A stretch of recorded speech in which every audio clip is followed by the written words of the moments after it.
Chair Lake's time's expired. Chair recognizes Mr. Fallon from Texas.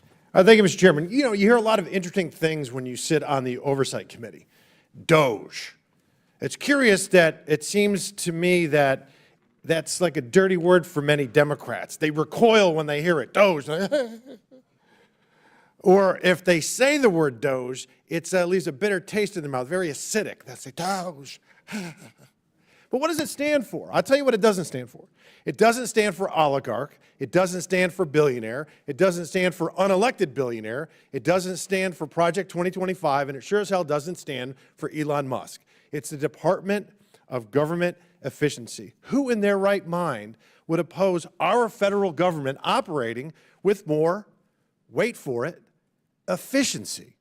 Who in their right mind believes that a 1.7 million strong civilian federal workforce operates currently at maximum efficiency? Of course it doesn't.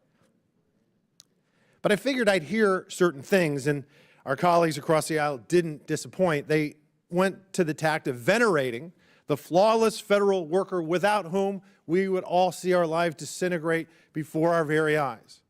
How dare we even question these benevolent public servants? In far too many instances, federal bureaucrats have become not the public servants, but they've evolved into public masters. Now, do some federal workers do a fabulous job? Absolutely. Do some federal agencies provide critical services for Americans? Of course. But not all.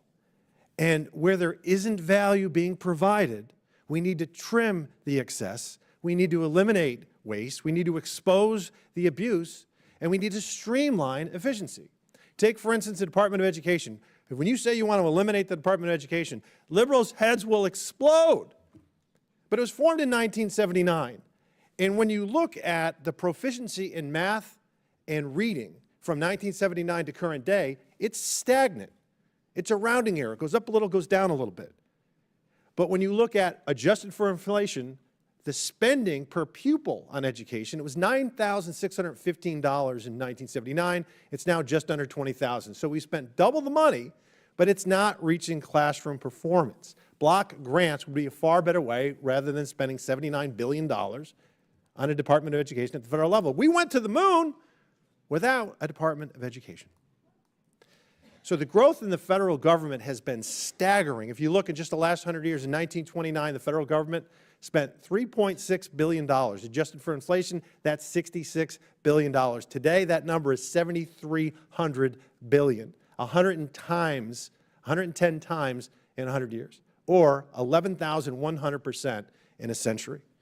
There are 400 executive branch agencies and sub-agencies and 1,000 federal boards and commissions. I think we should look to the states, and we have Governor Reynolds here.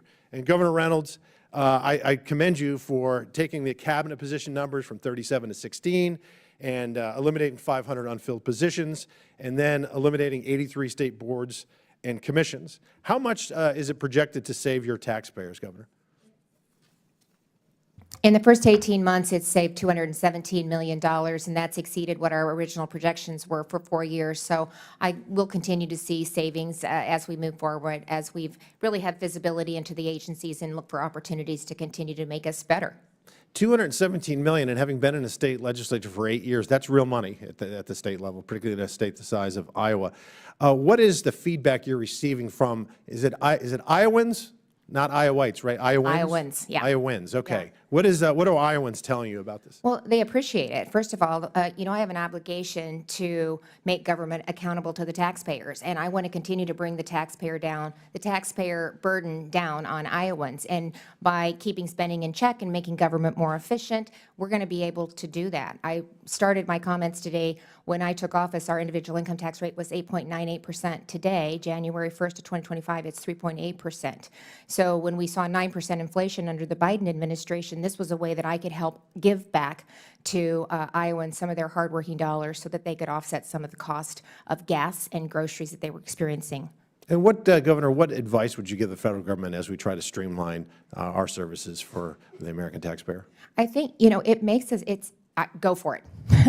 Everybody's going to tell you you can't do it. I haven't heard any other suggestions on doing something different. In Iowa, it had been 40 years since we'd taken a look at the structure of government. That's ridiculous. It was bloated, it had grown, and we could do things better. And this has been an opportunity. It's changed the culture of our agencies, our cabinet, and most importantly, our employers. They feel like they're making a difference, and they're making a difference in how they're serving Iowans. Amen. Thank you. And coming from Texas and looking at the growth of Texas and Florida, people vote with their feet, and they're moving to the states like Iowa, Tennessee, Texas, Florida, because we're doing it the right way. And at the federal level, Mr. Chairman, we can and we must do better. And thank you, Governor, and thank you, Chairman. I yield back.